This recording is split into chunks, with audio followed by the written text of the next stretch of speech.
Chapter 10. Kinuha naman ni Sir Luis ang folder at tumungo sa malawak na sala at umupo sa sofa. Naiwan namang nakatayo sa ibaba ng hagdan si Ma'am Ara na masama ang mukha. Tumingin ito sa amin at sinaman kami ng tingin sabay irap bago pinuntahan si Sir Luis. Buti nga, feeling gera kasi. Tubulong-bulong na sabi ni Che. Pero totoo kaya yung sinabi niya na pinikot lang daw si Sir. Cool. Tama na yan, baka tayo naman ang pagbuntungan. Pumalik na tayo sa kusina. Saway ni Manang Leng sa mga kasambahay at pinagtulakan na ang mga ito pabalik sa kusina. Hindi mo na ako kailangang ihatid pa. Baka mamaya may gagawin ka pa, makaistorbo lang ako. Nahihiyang sabi ko kay Luis habang nasa biyahe kami papunta sa resto. Wala akong ginagawa dahil break time naman. At saka isa pa obligasyon ko nang ihatid at sunduin ka dahil asawa na kita. Baka mamaya may masakyan kang mga loko. Malumanay niyang sabi. Nag-init naman ang mukha ko. Lagi niyang pinagdidiinan na mag-asawa na kami. Nakaramdam ako ng hiya dahil bigla nagkaroon siya ng obligasyon sa akin. Kung tutuusin pwede naman niyang hindi gawin ta. Pwedeng-pwede siyang tumutol sa kasal. Ang sabi ni Mommy na demanda ay kayang-kaya niyang lusutan dahil mayaman naman siya. Makakakuha siya ng magaling na abogado kahit ilan pa. Bumuntong hininga ako. Bakit pumayag ka na pakasalan ako? Dahil ba natatakot ka na idmanda ni Mommy ng rape? Tanong ko sa kanya. Tumawa naman siya. Hindi ako natatakot na idmanda ng Mommy mo. Lalo na hindi naman totoo ang sinasabi niyang near-ape kita. Wala namang pilitan na nangyari sa atin, di ba? Parehas nating ginasto yun. Nagiinit ang mukha kong nilangon siya.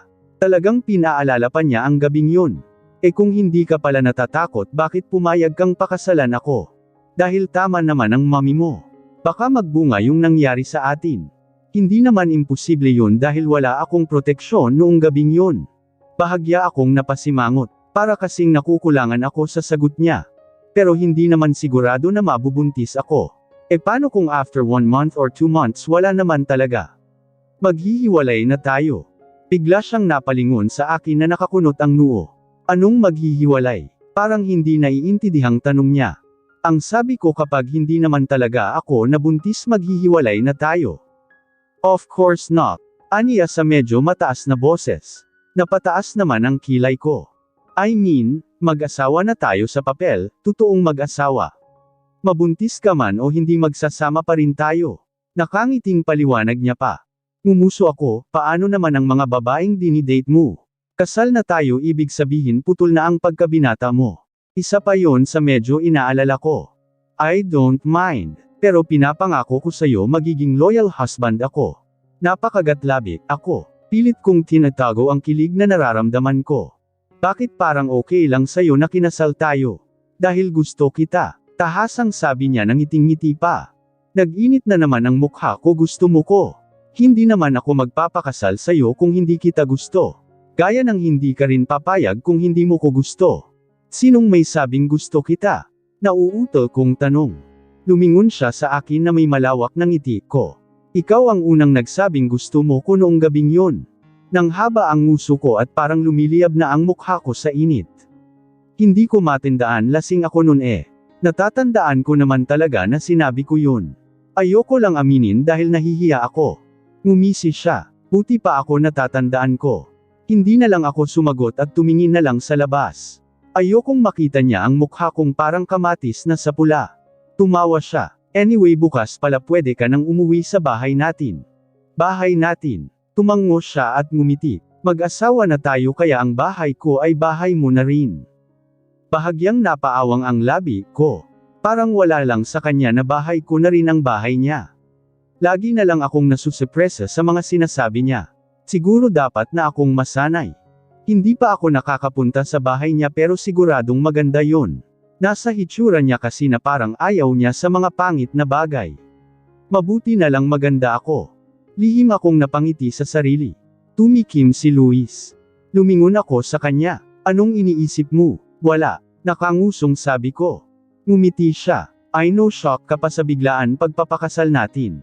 Pero pinapangako ko sa'yo na hindi mo pagsisisihan na nagpakasal ka sa akin. Napaawang ang labi ko sa sinabi niya. Siya na nga ang napikot, bakit parang siya pa ang naga-adjust. Nakaawang ang labi ni Ana habang kinukwento ko sa kanya ang lahat ng nangyari sa amin ni Luis. Pagdating ko nga kanina ay inambush na niya ako ng maraming tanong. Kay Kuya Alden daw niya nalaman na kinasal kami ni Luis. Nahihiya nga akong ikwento sa kanya dahil baka kung anong sabihin niya. Pero nakahanda naman ang loob ko. So far wala naman siyang sinasabing masama. So it means totoong mag-asawa talaga kayo. Tila namamanghang tanong ni Ana at hinawakan pa ang kaliwang kamay ko at sinipat-sipat ang wedding ring ko. Oo, totoong mag-asawa kami. Sa munisipyo kami kinasal kahapon. Anong reaksyon ni Kuya Luis? Anong sabi niya? Nanlalaki ang matang tanong niya na tila excited pa. Nagkibit balikat ako. Wala naman. Kalmado lang siya. Doon na nga niya ako pinatitira sa bahay niya. Bukas ay doon na ako uuwi. At tumangutango si Ana. Siguradong ngiting-wagi si Kuya Luis babulong-bulong na sabi niya. Ha? Kunot noong tanong ko. Wala. Ang sabi ko underin mo si Kuya Luis. Nakangising sabi niya at binitawan na ang kamay ko sabay dampuot sa soft drinks niya. Ngumuso ako, nako, di ko kayang gawin yun. Sa hitsura niya mukhang hindi siya ang tipong magpapa-under. Mabait sa akin si Luis pero nakita ko na rin kung paano siya magalit at nakakatakot talaga.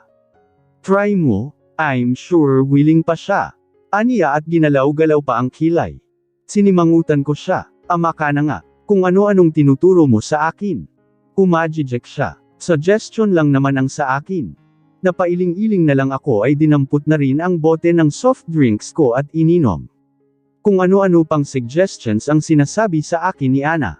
Parang mas excited pa nga siya sa pagsasama namin ni Luis. Pagkatapos ng 30 minutes break namin ay bumalik na kami sa loob ng resto. Manghang-mangha ako nang makapasok ang kotseng lulan namin sa loob ng eleganteng gate ng bahay ni Luis. Hindi yata bahay lang na matatawag ito sa laki nito kundi mansion. Parang mansion ito ng mga Hollywood celebrities na milyong-milyong dolyar ang halaga. Kanina pagpasok namin sa gate ay binati kami ng 5 lalaki na mga tauhan niya na halatang ilag na ilag sa kanya. Pagbaba ko ng kotse ay nakangangang nilibot ko ang mata sa paligid. Nakakalula ang laki ng bahay niya. White at brown ang combination ng kulay ng bahay niya. Malawak ang lawn at green na green pa, ang mga damo na halatang bagong trim, siguradong masarap sa paa kapag nilakaran ito.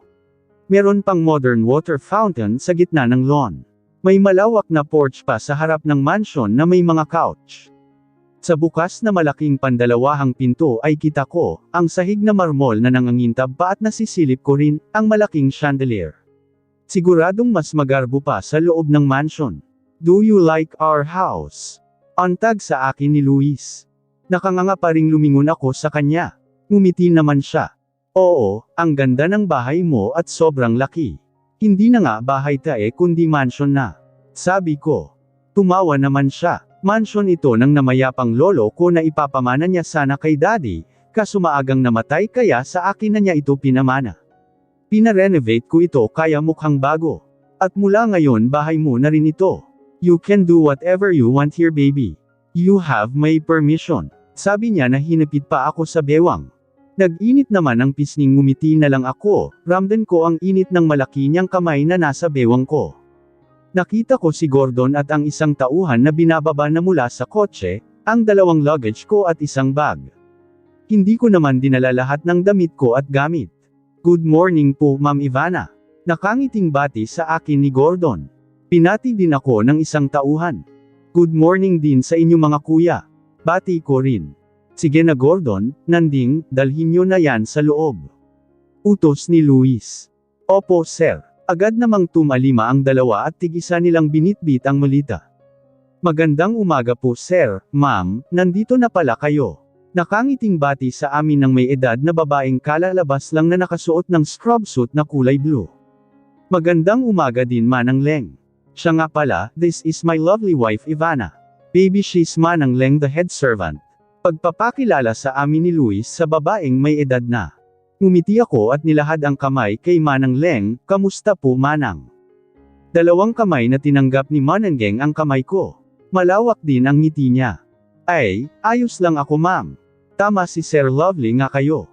Ang ganda-ganda nyo pamukha kayong artista. Natawa mamon ako sa tinuran ni Manang Leng. Salamat po Manang. Tumingin ako kay Luis na nasa tabi ko at hapit pa rin ako sa bewang. Tikit din ang aming katawa. Lately napapansin ko nagiging touchy na siya sa akin at nagiging clingy na. Naiilang pa ako dahil hindi pa ako sanay. Ayoko naman siyang sawayin dahil deep inside gusto ko rin naman. Nakapag-almusal na po ba kayo? Ipaghahain ko kayo. Alok ni Manang Leng. Alas 8 pa lang naman kasi ng umaga. Hindi na po Manang, nakapag-almusal na po kami sa bahay. Sabi ko. Ganun ba, sige mamayang tanghalian na lang. Ano bang gusto niyong iluto ko para sa pananghalian? Kahit ano na lang po Manang, hindi naman po ako mapili sa ulam.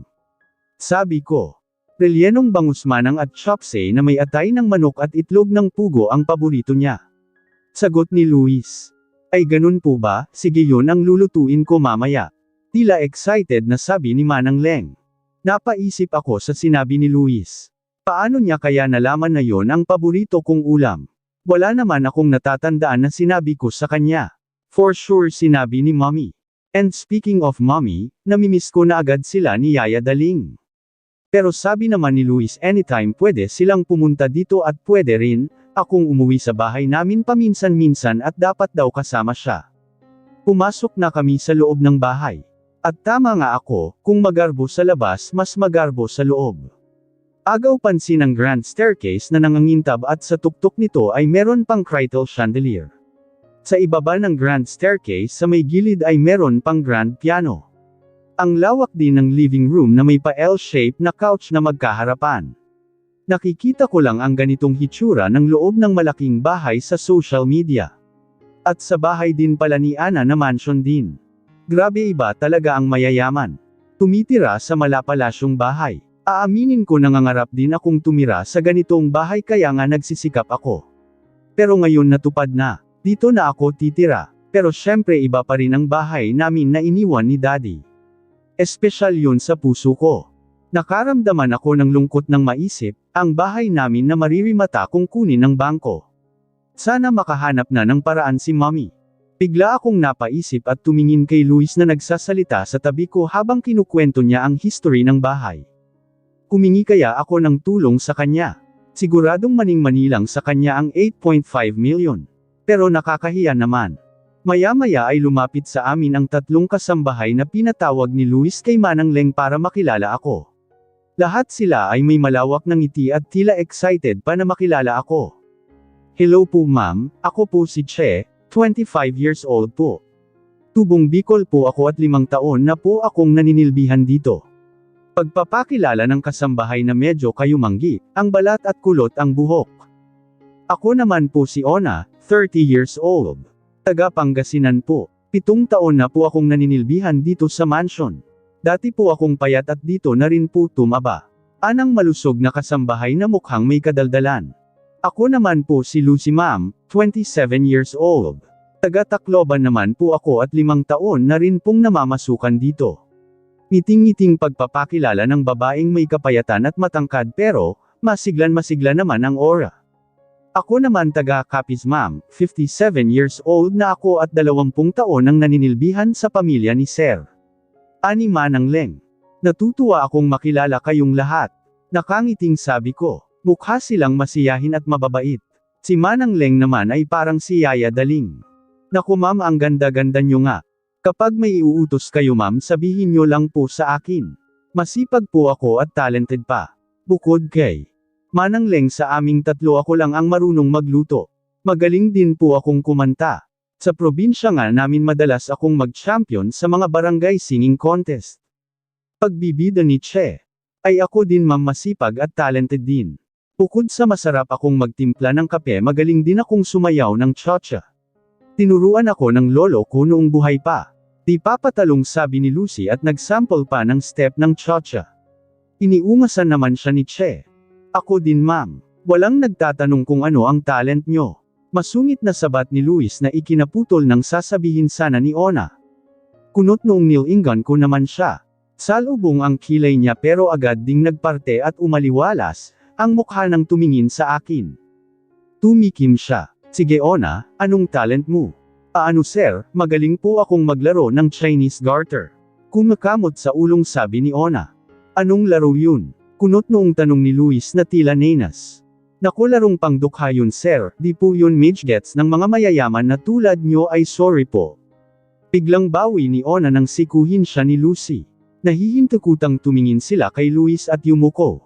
Muli ko namang nilingon si Luis na mariin, ang pagkakalapat mga labi, na tila may gustong sabihin pero pinipigilan lang ang sarili. Parang nagedgets ko na, madalas niya sigurong sangitan ang mga kasambahay. Nang tumingin siya sa akin ay ngumiti naman siya. Tumikim naman ako para kunin ang atensyon ng mga kasambahay na, hindi makatingin kay Luis. Ngumiti ako sa kanila. Nakakatuwa naman at may mga talent din pala kayo bukod sa masisipag kayong kasama sa bahay. Siguradong masisiyahan ako dito, dahil mukha kayong masiyahin. Ay pihado ma'am. Aniche. Tumikim si Luis. Baby, akyat na tayo sa itaas. I'll show you our room. Aniya at hinawakan ng kamay ko at giniya na ako paakyat ng grand staircase. Nilangon ko naman ang mga kasambahay at tinanguan sila sabay ngiti. Napaawang ang labi ko nang pumasok kami sa isang malaking kwarto. Gray at white naman ang combination color nito. Nakita ko ang dalawang luggage ko na nasa gilid ng gray velvet couch. Nasa ibabaw naman nito ang bag ko. Carpeted ang buong kwarto na kulay gray din. Malaki ang kama na kasya ang 5 tao o higit pa.